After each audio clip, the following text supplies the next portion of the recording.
लिखा शान शाम हुसैन अलैहि सलाम जो खुदा खा कदुर पुश मुझे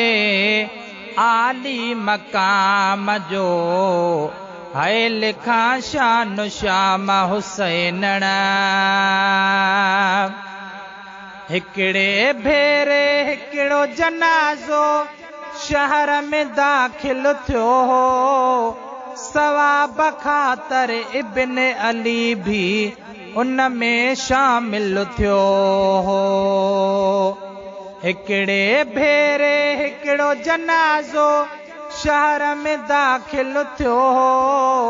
सवाब खातर इब्न अली भी उन में शामिल थियो हो। मिलियो भागवारे खे ही कुल्हो हो इमाम जो खुदा का कदुर पुश मुझे आली मकाम जो है लिखा शान शाम हुसैन अलैहि सलाम जो खुदा का कदुर पुश मुझे आली मकाम जो है लिखा शान शाम हुसैन। अबू हुरैरा हुसैन जा डिठा पैर मुबारक मेरा चादर लाहे पांद सां बीठो साफ करण बब भेरा। अबू हुरैरा हुसैन जा डिठा पैर मुबारक मेरा चादर लाहे पांद सां बीठो साफ करण बब भेरा। उते ड्राब हुई जो काफी जथो हो अवाम जो खुदा खा कदुर पुश मुझे आली मकाम जो है लिखा शान शाम हुसैन अलैहि सलाम जो खुदा खा कदुर पुश मुझे आली मकाम जो है लिखा शान शाम हुसैन। चयो से हुसैन तुझी उमिरिया मुझे उमिर ते हावी बियो त सहाबी नाने जो टियों पाक हदीस जो रावी। चयो से हुसैन तुझी उमिरिया मुझे उमिर ते हावी बियो त सहाबी नाने जो टियों पाक हदीस जो रावी।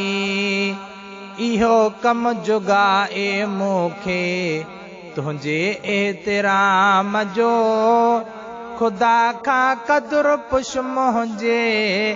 आली मकाम जो है लिखा शान शाम हुसैन अलैहि सलाम जो खुदा खा कदुर पुश मुझे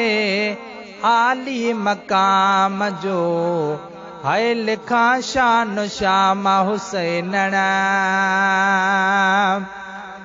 अबू हुरैरा चयो त मिठा मो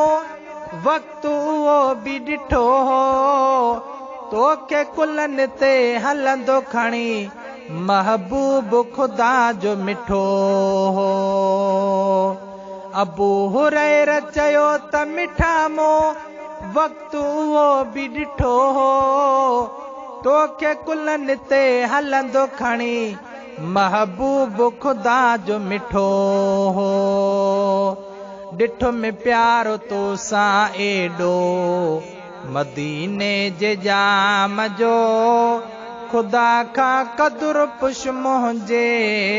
आली मकाम जो है लिखा शान शाम हुसैन अलैहि सलाम जो खुदा खा कदुर पुश मुझे आली मकाम जो है लिखा शान शाम हुसैन। शान तुंहिंजो जीअं मां थो ॼाणिया ही इंसान बि ॼाणने तोखे कुलनि ते खणी घुमाइन पट ते पेर न आणने शान तुंहिंजो जीअं मां थो ॼाणिया ही इंसान बि ॼाणने तोखे कुलनि ते खणी घुमाइन पट ते पेर न आणने पहिरीं छॾ त पोरियो कयां ही जन्नत जे इनाम जो ख़ुदा खां क़दुरु पुछ मुंहिंजे आली मक़ाम जो है लिखां शान शाम हुसैन अलैहि सलाम जो ख़ुदा खां क़दुरु पुछ मुंहिंजे आली मक़ाम जो है लिखां शान शाम हुसैन जन्नत जे नौजवाननि जो सरदार हुसैन आहे जंहिंजो प्यारो हुसैन सां नाहे रब खे प्यारो नाहे जन्नत जे नौजवाननि जो सरदार हुसैन आहे जंहिंजो प्यारो हुसैन सां नाहे रब खे प्यारो नाहे हुयो छा त जज़्बो अज़मी सहाबाए किराम जो ख़ुदा खां क़दुरु पुछ मुंहिंजे आली मक़ाम जो है लिखां शान शाम हुसैन अलैहि सलाम जो ख़ुदा खां क़दुरु पुछ मुंहिंजे आली मक़ाम जो है लिखां शान शाम हुसैन